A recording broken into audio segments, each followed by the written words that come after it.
Okay, welcome folks for the first of two place events on today, April 21st.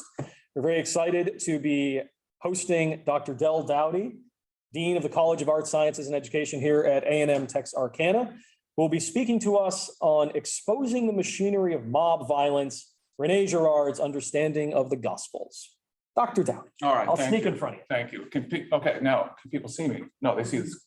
They should see you and the screen. Okay, great. Okay. Both. I'm going to do this in about 20 minutes. 20 minutes. 20 minutes because we're starting late and 1 o'clock, people got things to do. So, quick story. I'm about 10 years old, summertime, growing up in South Florida. So I was playing sandlot football, and this guy comes walking down the road. He's wearing a seersucker, he's a man, right? He's wearing a seersucker suit, white belt, white shoes, carrying a Bible. And he walks right into the middle of our game. And he says, "Boys, if you died today, do you know if you would go to heaven or to hell?" Yeah, there's third down. That's what was on my mind. And that was a heavy question. Well, I don't know. But he started talking, and it got pretty scary. And so he said, "Now, if you want to go to heaven, step forward and you can accept Jesus Christ into your heart as your personal Lord and Savior." I don't recall stepping forward, but I'm pretty sure my friends all stepped back, and there I was. This guy put his hand on me and, had me repeat it after him and said this prayer. And then he walked off and looking for other prey, I guess. So I went home shortly after that, and I went into my room and I shut the door, and I had this big Bible that someone had given me. It was the Young Reader's Bible, literally weighed about 20 pounds. I'd never opened it before, but I opened it and I was flipping around seeing what had I gotten myself into. And I see these words in red, so I just got reading some of them. And the words in red, those are the ones from Jesus. And he says, this is what my eye fell upon. It's like an anti-St. Augustine moment. The line says, "If your eye offends you, pluck it out, for it's better that, your eye is in hell rather than the whole person," something like that. Your hand. And I thought, no, this is not for me. I'm very fond of those things. I guess I'm going to hell. Okay. So that story has always stuck with me, even to this day, because I think that is how Christianity presents itself to us very often, as redemption or salvation for an individual, right? Certainly in evangelical America, that's the case. It wasn't until many years later that I discovered another sort of angle on the topic, and that comes from René Girard, and I'd like to share about his work today. So I'm doing something I seldom do, which is a PowerPoint, and I'm going to read a bit of a lecture, and just to make sure I'm quick and comprehensive here. So I am screen sharing. Okay, good. So people can see this. Okay. Oh, there we go. Okay. We'll start with the man himself, René Girard, born in Avignon, France, 1923, where he studied medieval history. Good choice. How about that? He moved to the US after the war in 1947. Earned a PhD in history from Indiana University, then taught at places like Duke and Bryn Mawr, finally Johns Hopkins. Finally wound up at Stanford. He settled there, was there for a long time. His work spanned a lot of fields, right? His theory that I'm about to explain begins in literature. Of course, he weaves in some history. Later on, he gets into anthropology, sociology, theology, philosophy, and starts to touch everything. And then his followers kind of take the theory into other fields like politics, psychology, economics, marketing, biology, and cultural studies. He was inducted into the Académie Française, I think in the 1990s, as one of the 40 immortels, and was dubbed the new Darwin of the human sciences. I'm not sure who the old Darwin of the human sciences was, but he is the new one. Yeah, he died in 2015, a couple of years ago. His theory, people call it mimetic theory, has its roots in the study of Shakespeare and the European novel, particularly Cervantes, Stendhal, Flaubert, Dostoevsky, and Proust. Curiously, Girard had no formal training in teaching literature, He was assigned courses in European literature, I think at Hopkins, because he was, I guess, European. Obviously, crediting bodies like Sachs would not approve of such things these days. So, being written already. yes, he doesn't have his 18 hours in the right prefix. So I guess there's no mimetic theory in this world. As a professor, he found himself reading many of these authors for the first time, oftentimes one step ahead of the students. Not considered good practice these days either. Okay, so as a starting point, I want to his theory, I want to remind us all of Aristotle's theory of mimesis. In the Poetics, Aristotle famously observes that people are mimetic creatures. That is to say that we imitate each other. That's how we learn, and that's the basis of how we entertain ourselves at theater.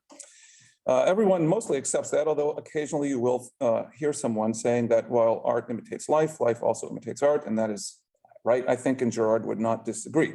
Now, as to Girard, his novel idea, his first big idea, is that imitation also includes desires. We don't just copy behaviors, postures, stances, free throw shooting techniques, phrases and punchlines, things like that.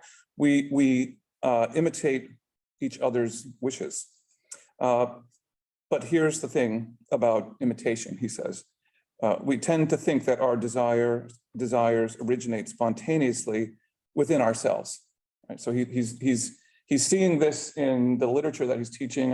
It's all over Shakespeare. It's certainly in Cervantes. We'll talk about that in a minute. The idea that that we carry around, that our desires originate spontaneously within us, he says, is a lie. We learn what to desire from others, from models of behavior. Now, just to be clear, we're not talking about basic human needs like, water, food, and shelter. We're talking more along aspirational lines.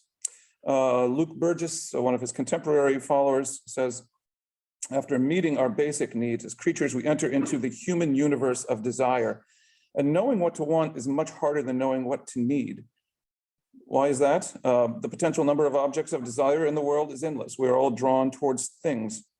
Why are we drawn towards some things more than others? Why do you go to Popeyes instead of Chick-fil-A? Why do you buy a Ford, but would never consider a Chevrolet?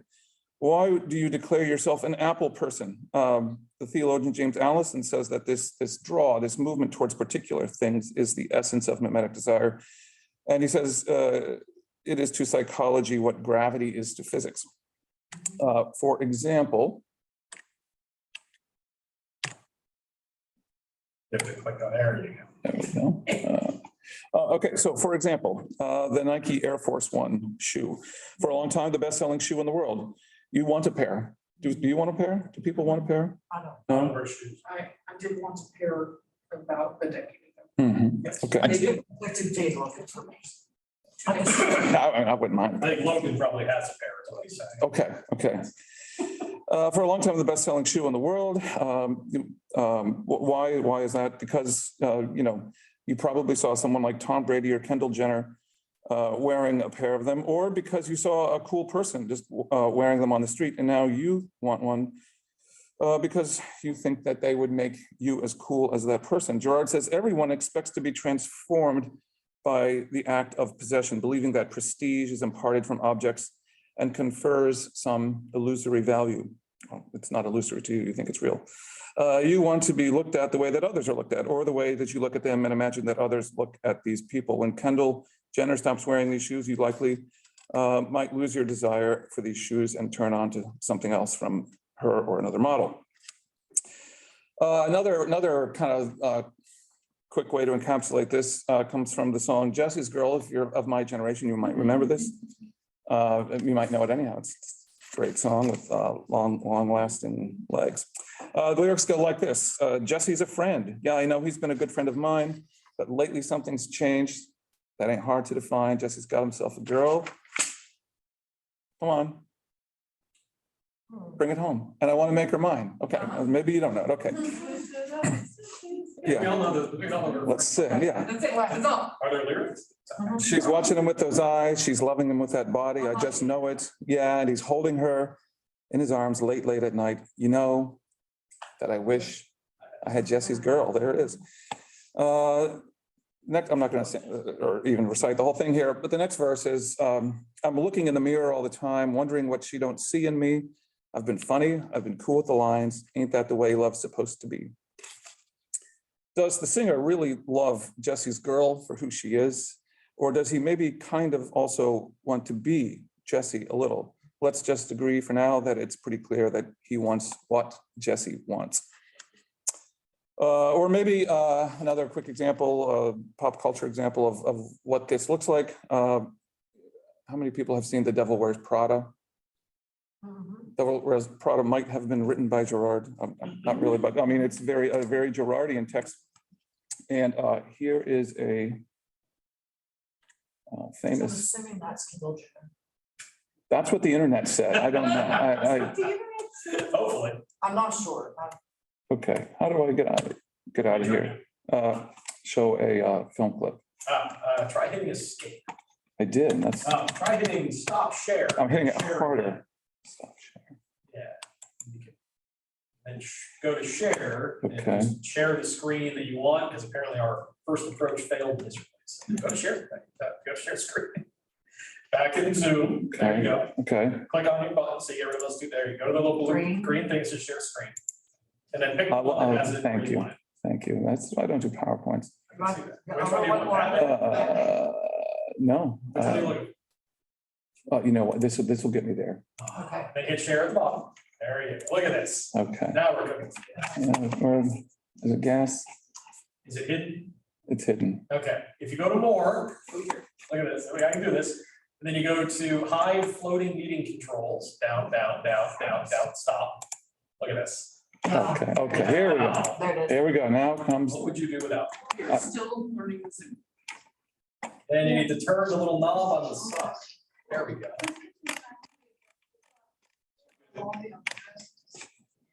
Some right here and then I watch.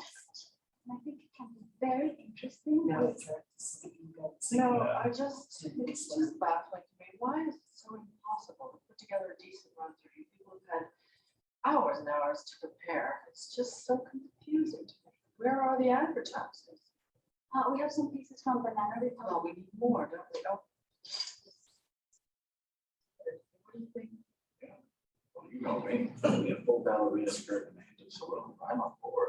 But do you think it's too much like, From the quad from July, I thought that, no, the right accessories should work. where are the belts for this dress? Tough call. They're so different.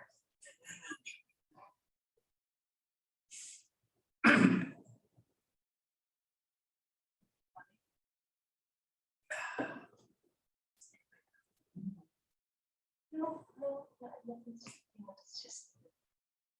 There's well, something exactly. Still learning about this stuff and Stuff. Oh, okay. I see. You think this has nothing to do with you. You go to your closet and you select, I don't know, that lumpy blue sweater, for instance, because you're trying to tell the world that you take yourself too seriously, care about what you put on your back. But what you don't know is the red sweater is not just blue. It's not turquoise. It's not lapis. It's actually cerulean. You're also blindly unaware of the fact that in 2002, Oscar de la Renta did a collection of cerulean gowns, and then I think it was Yves Saint Laurent showed cerulean military jackets, I think big jackets. And then cerulean quickly showed up in collections of 8 different designers. So it filtered down through the department stores and then trickled on down into some tragic casual corner where you go down fish dinner. Clearance bin, however, that blue represents millions of dollars, countless jobs. It's sort of comical. I mean, you made a choice that exempts you from the fashion industry, but in fact, you're wearing a sweater that was selected for you.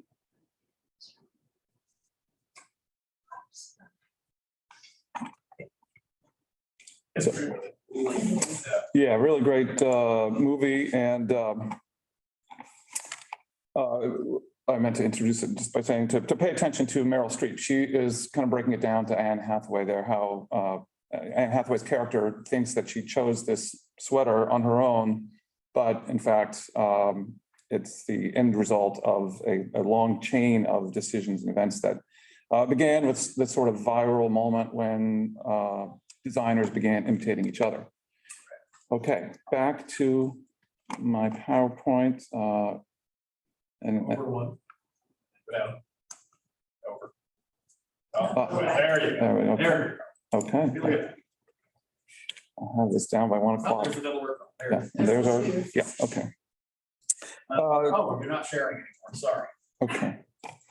So, that's the beauty of Zoom these days. No, Way see, ahead of no, myself. you're fine. We have to go back out. Now we have to stop sharing because I cleverly told you to stop sharing that. And instead we'll share that. So now you should be good. All right. All right. Thank you, Dr. We are a McCashin. All right. well-oiled machine. No, we're not well oiled at all, but Don Quixote is the classic, most foundational example of mimetic desire that Girard points to. Don Quixote, or Alonso Quijano, as he's known at the beginning of the story, reads about the great knight errant Amadis de Gaul. And so he too wants to be a knight. And if this is the basic conceit of the novel. If you've read it or you've read the first part of it, Don Quixote spends the first couple of chapters going around picking up gear to be a knight, and then he gets on this old broken down horse and runs around acting like a knight. And every decision that he makes is sort of a what would Amadis de Gaul do kind of decision. He wants to be like Amadis de Gaul. The thing about Don Quixote and Amadis de Gaul is that there is a great distance between them. One, Amadis is a character in a book, and the other is well, he's also a character in a book, but he's a real person in the story. They exist on different planes. It's the same with us and Tom Brady or Kendall Jenner. They live in a different world than we do. If we copy them, no one gets chippy about it. But what if my model is closer to me? What if I take a role model who is closer in proximity to me, who lives in my same world? Sometimes that can be good. And Girard calls this, and most of the time, this is good. Girard calls it positive mimesis. If I see you building a Habitat for Humanity house on the weekend, then I might be inspired to do the same. But let's say that I'm new to Tammet, and I quickly understand that, well, the medieval historian in the room is the alpha male here. I like the way that people regard him, and I want to be regarded like him. So I begin to borrow from him, borrow from his style, his mannerisms, and that is how I start to fit in here. You made a bad choice, baby. Sorry. You're the only person in the room that's going to work for it. Yeah. It's really great that you're here helping me with technology and being an example. So Exemplar. So back to shoes for a moment, or sandals. If it's just about the shoes, I can get the shoes. We can all get the shoes. Nike is happy to oblige us for that. But what if what we really want is not the shoes, but the status that the shoes bestow? Nike can't really help us there. Status is not a commodity, but a matter of recognition. And that's harder to get. So here, that model, that mediator of desire who is close to me, within my world, begins to notice me the closer I get to being like him. At first, he might be flattered by that, but then the feeling might turn to a kind of wariness or caution, because if I'm successful in emulating my mediator, my model, I might become his rival. He might get jealous or resentful of my ascendancy, and there could be trouble that follows. And now we're not talking about mimetic desire so much as what Girard calls metaphysical desire. Mimetic desire is wanting what others want and thinking that this desire originates within you. Metaphysical desire is wanting to be like that other person, or to become that other and not being aware of it. And let's remember, there are more than just two people in the neighborhood. Lots of people want to be the alpha male or the alpha female or just the alpha. Everyone's jockeying for position. Soon, Girard says, it's a real competition. Things may get a little hot. My rival may wish I'd never come here. He may wish I'd leave. I may wish he'd leave. If I have the chance to take him down, I would be tempted. And everyone is doing this to everyone pretty much all the time. Have you heard? Probably have to use the mouse. There we go. Gossip. Have you heard? Hey, swear not to tell any of this, but oh my gosh, you'll never guess. Those are the kinds of phrases that begin the takedown. The drama, right, that we get into. Soon we're into what Girard would call a full-on mimetic crisis. First, there's an accusation or an innuendo, and that alters the way that people look at things. And that accusation or innuendo becomes a model for others to follow. Others will build on it. Things keep escalating. Soon there could be real violence, bullying, exile, murder. Someone's ass is going down. And you know what? You don't want to miss that. When it comes to bullying, audiences are essential. Luke Burgess, the writer I mentioned earlier, compares mimetic desire to a bullfight. The matador provokes desire, and the model provokes a desire in a follower, and then withholds satisfaction until ultimately he kills the bull, or maybe the bull kills him. It's a dangerous sport. That's one reason why mimetic desire can be so hard and so scary. If you articulate it, it can be used against you. In other words, if you are open with your desires to acquire or to become. If you say it out loud, it can become an obstacle of vulnerability. People will hold it over you. And even if you don't articulate it, others can sometimes see it in you. They can smell it. That kind of thing has happened a lot, and it happens a lot today. So the next question that Girard takes up is, how do communities resolve these mimetic crises? There are some positive and constructive ways, but he's not really interested in those. Other people will get into that, but he says often it's because of people will find a scapegoat. I'm sorry, I lost my train of thought.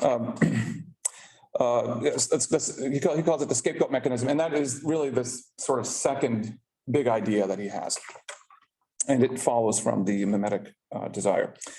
When you find a scapegoat, the dynamic changes, and it's no longer all versus all, everyone jockeying for the status, but it becomes us against him or her or them. It doesn't have to be a single person. You can scapegoat a group of people.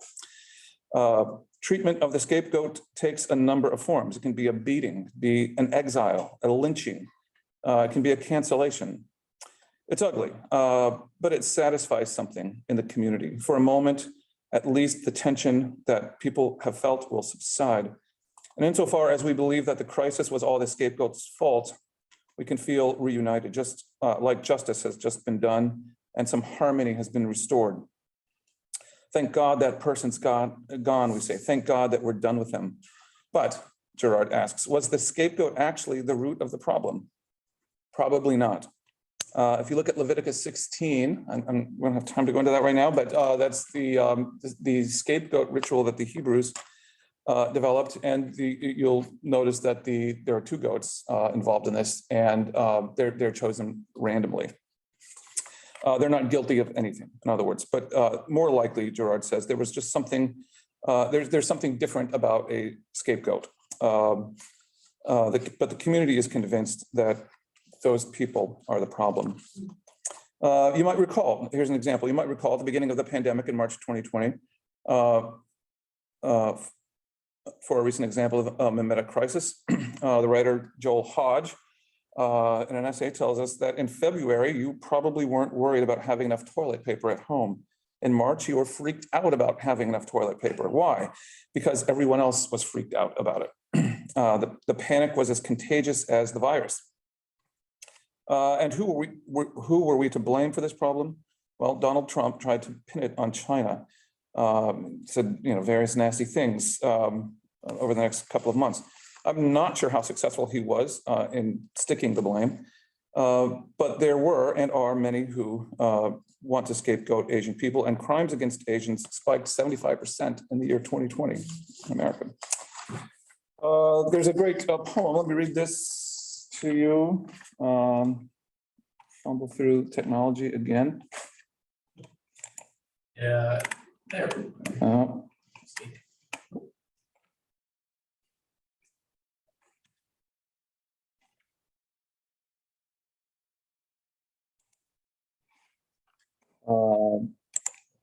I think Yeah, okay, that's okay. a well-known poem. Sorry.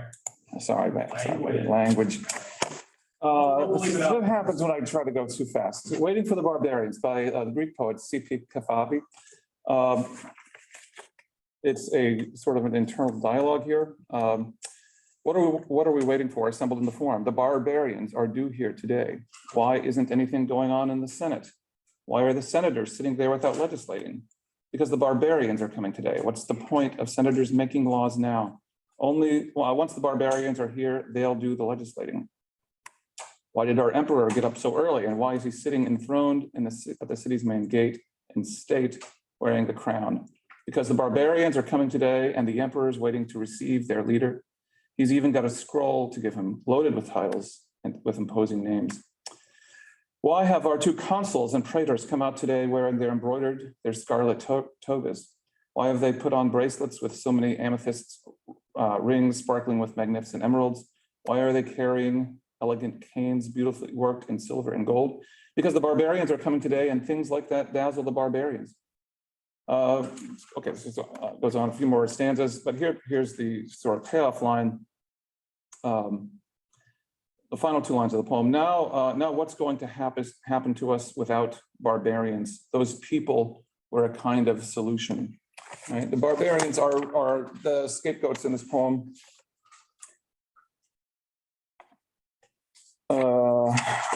Here's my place. Yes, and you can begin to see, looking at this poem, how scapegoats, and in this case the barbarians, are the organizing principle of a community. In other words, exclusion and not inclusion is a driver of community for Girard. And at this point in his career, Girard began studying ancient rituals and myths, and he noticed that scapegoats were blamed for all kinds of things, not just social problems, but also natural things like droughts and plagues. The Greeks called this person a pharmakos, the scapegoat, that is a person that is, pharmakos is, as you can tell by its connection to the modern word pharmacy, a poison that is also a cure. Early communities created sacrificial ceremonies to ensure the health and safety of the community. So the scapegoats were recognized to have a certain kind of power. They were often regarded as godlike, if not actual gods, and their sacrifices formed the basis of many early primitive religions. The narratives guided the rituals, which everyone knew from the myths. The myths were true in the sense that everyone believed the tale that was being told was true, but Girard says those myths concealed or hid the full reality from the people who practiced the religion. Girard thinks that this process, again, is foundational to culture. If only we could defeat or eliminate the barbarians, that other political party, that religion, those people, that platform, et cetera, then we'd all be better off. That for him is the sort of foundational logic at play in all of culture. It's a big claim. Girard spent some time in his career showing how this pattern plays out in a lot of Greek tragedies. So if you think of Oedipus, for example, maybe the best known Greek tragedy, there's a plague in Thebes, and Oedipus is determined to find the murderer. It turns out to be him, and so he heals the city by pulling out his eyes and wandering off into exile. The writers of Batman, I think, got this very well. And here's another example of about a 4-minute clip. I'll try to trim it down a little bit. It's the interrogation scene from The Dark Knight, and the Joker is explaining to Batman how the scapegoat mechanism works. You may have to share it again. Oh, okay.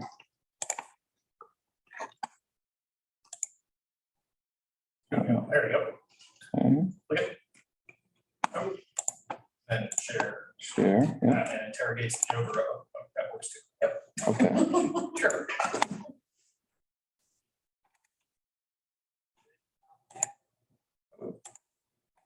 If you turn the knob on the side, it'll make it louder on the side of the wall.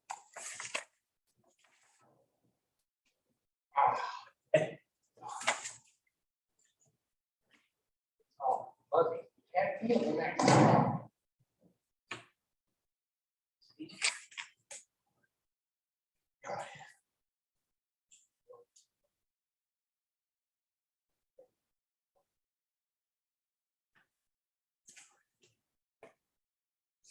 Try the speaker on the bottom corner of your. It's cold. Oh, okay.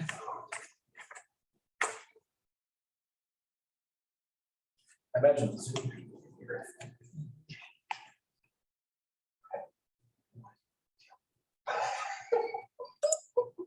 I don't want to kill you. It's all right. All right, I'll be all right. Oh. Sorry. Oh, I want that. You're not.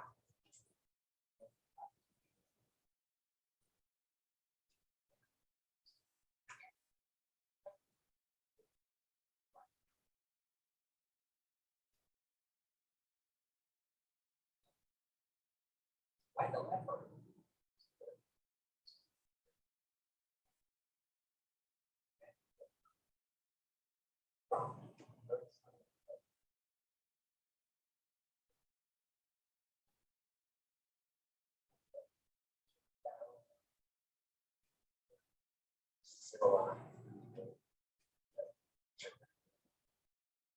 See, I'm not a monster.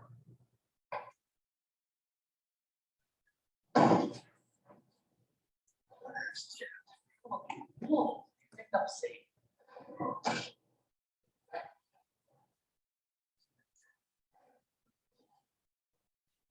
The only sensible way to live in this world is without rules. To not.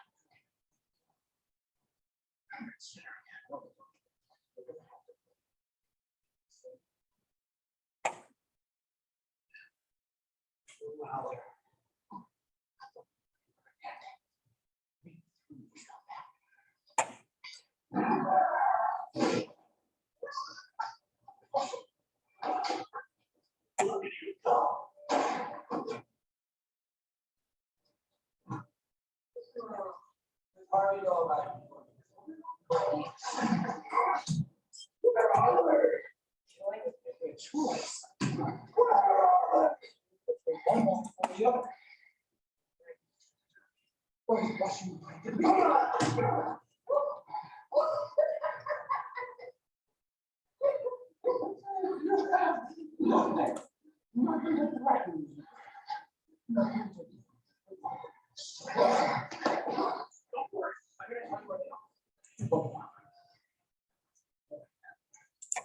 Okay. As I said, the writer of Batman. Now we can hear really well. The writers of Batman understand mimetic theory very well. In an article called "The Joker is Satan and So Are We," Girard in The Dark Knight, Charles Bellinger applies Girard's understanding of Satan to the film. For Girard, he says, Satan is not an embodied person, but a process that accuses and persecutes and intensifies rivalry and conflict. In the scene that we just saw, the Joker explains to Batman how they both participate in that process. The Joker is tutoring Batman in the scapegoat mechanism, which Batman will come to practice at the end of the film. He takes the blame on himself and wanders off. Do you have a class in here? I do. Oh, okay. I'm gonna move next door. Is it open? Do you mind? Yeah. Sorry. Okay, so this is a tough one. This is a tough one today. Not very long, this. Yeah, we're almost done. Okay. And here in the scene again, the Joker explains to Batman, who, if you recall from a later film, may be his brother, that they need you right now, and when they don't, they'll cast you out like a leper. Their code, their morals, it's a bad joke. Batman's response to this is violence. It's a reciprocal gesture that escalates the conflict. As the film goes on, Batman and the Joker resemble each other more and more. The Joker even tells him, "You complete me." Batman thinks of himself as the opposite of the Joker, but he's not. By day, he's Bruce Wayne, an oligarch whose wealth contributes to the oppression of the citizens of Gotham that he beats up at night, much like the Joker. At the end of the film, after he's killed Harvey Dent and the Joker, Batman allows Commissioner Gordon to saddle him with the blame for Dent's killing spree, thus becoming the scapegoat and fulfilling the Joker's words. Last part of the theory, and this is the part that you came for, presumably, the expose of mob violence. Girard began looking at other ancient stories, looked at, in particular, those from the Bible, and noted that there was something different about those stories. They were told mostly from the victim's point of view. You could see that the scapegoat was not guilty, as people presumed. The stories blamed the community, not the victim. Girard sees these as anti-myths. They're still myths, but they come from a different perspective. Cain and Abel, for example. Like many mythologies from around the world, the book of Genesis contains stories of sibling and in particular fraternal rivalries.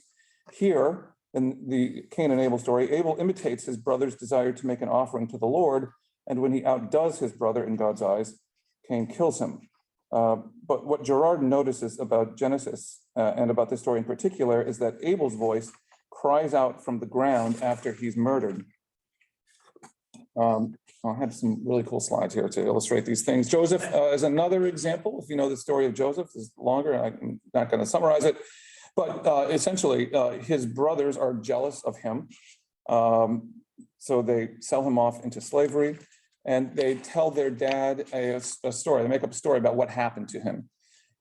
In a typical myth, that would be it. That would be the end of the story. In Egypt, something similar happens. Potiphar's wife tells a story against Joseph to frame him, and Joseph is thrown in jail. But in the end, at the very end of the story, Joseph gets the final say and is able to tell his side of it. The stories in the New Testament go even further. Jesus reveals the logic of persecution and violence and sets the example of the forgiving victim. The victim here controls the narrative. That is the revolutionary force that became Christianity. And Girard often uses the word gospel as the opposite of myth. He doesn't mean gospel in the sense that preacher used it with me when I was a kid. He just means a gospel is a story that deconstructs the falsity of a myth. There is no claim made about the divinity of Jesus in Girard's theory. Indeed, it may be better to think of Jesus as inhuman or non-human rather than divine. He does not participate in mimetic desire or scapegoating. Rather, he redirects towards forgiveness and nonviolence. Christianity, in this sense, is about breaking the spell of persecution and violence. Although the subsequent generations of Christians have blood on their hands, plenty, as we all know, the spread of Christianity, says Girard, started something. Bad things continue to happen, even in the name of Christianity, but there became a growing interest in the defense of victims. So why, maybe a question you would be wondering is, why doesn't violence and scapegoating stop after Jesus? Why do we still do it today? Girard says that people lie to themselves and often prefer violence and scapegoating. It's maybe that simple. There's the spectator appeal, I think that I mentioned earlier, when we looked at that slide about bullfighting and then the need for an audience. We kind of can't help ourselves. Within the Bible, within the New Testament, you might look at the Pharisees. They revered the prophets, or claimed to, but they conspired to kill Jesus, who was a prophet. That's how he identified and was known. And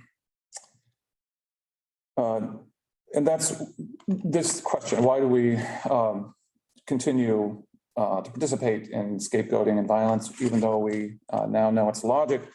That's what the end of the New Testament is about, not about God's wrath against the unbelievers, but about the escalating violence that we get involved with. It's about people taking bigger and bigger swings and taking bigger and bigger hits. That's what the apocalypse is for Girard. The Russian writer Fyodor Dostoevsky really picks up the ball here in Notes from Underground and elsewhere. He shows us how everyone knows the promise of possession is hollow for him or herself, but it still looks like it remains true for others. And so while the code may be broken, while the code may be revealed, the beat goes on. Okay, so my last slide, I'm going to try to get back to this, is We'll probably have to stop sharing again and share again. It'll stop it. Zoom is the future. So, It's better than Teams. Teams is garbage. No. okay. Thanks for staying with me, everyone. There's Cain, there's Abel, there's Joseph. Look at all these great slides I have. Here's one that brings together lynching and images of Jesus on the cross. this one is about my last point. The blindness that people have to their participation in these rituals. And finally, I didn't finish without a bibliography of, these are kind of Girard's greatest hits, spanning almost 40 some years here. And some great secondary sources of some of his main followers. I think I mentioned all these people except Kirwan in the talk. But anyhow, that's it. I guess we're a little after 1 o'clock. I didn't quite meet my time. Thank you to Dr. McCashin for helping me with the tech. But are there any questions that people have? Well, there's people saying thank you. I had to class. Okay. No, it's a great job. Thank you. I will applaud. Well done. Thanks. Okay. No, Girard's always been a really fascinating character. Since we kicked Dr. Layton out of this classroom, we actually have loads of time. So he's next door, so that's okay. He doesn't mind. I see Logan gave you a little thing. Okay, thank you. Yeah, in terms of, I have lots of questions, obviously, about Girard. The notion of that kind of inversion of mob violence, I think is an interesting one. Directly applicable certainly to Christianity. And that's obviously the example that makes sense. What other examples of that kind of inverted anti-myth does he use? It's been a very long time. Does he use any, or are there others that we can look at? I mean, does he draw from outside of the Christian tradition? Yeah. Because I don't know many examples outside of it either. I'm just wondering if he does. Not really. I think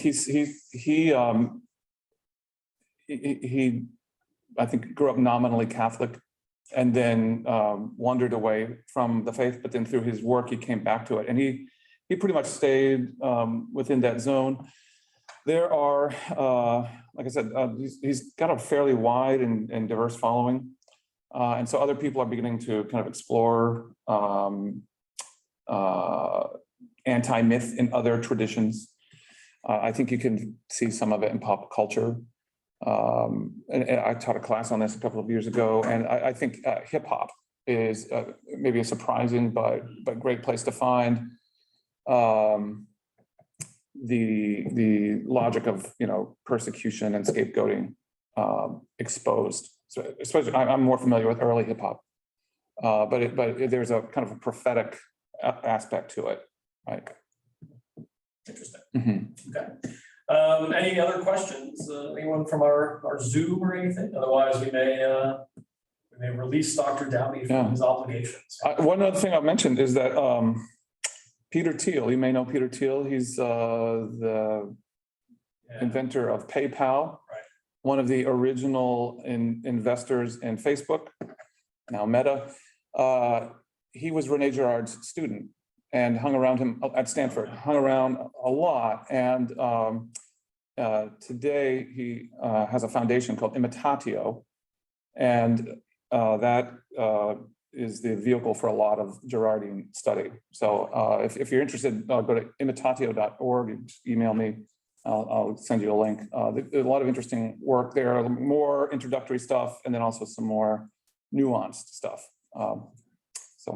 No, very cool. Thank you. Okay. Thanks you. Again, and thank you for demonstrating the direct and enduring importance of studying medieval history. Very helpful. From an unbiased perspective of just man on the street over here. Okay. Thank you very much. All right. You did stop recording if you want there at the bottom. There we go. Thank you, Logan. See you, Taylor. You can do that. That's fine. End works.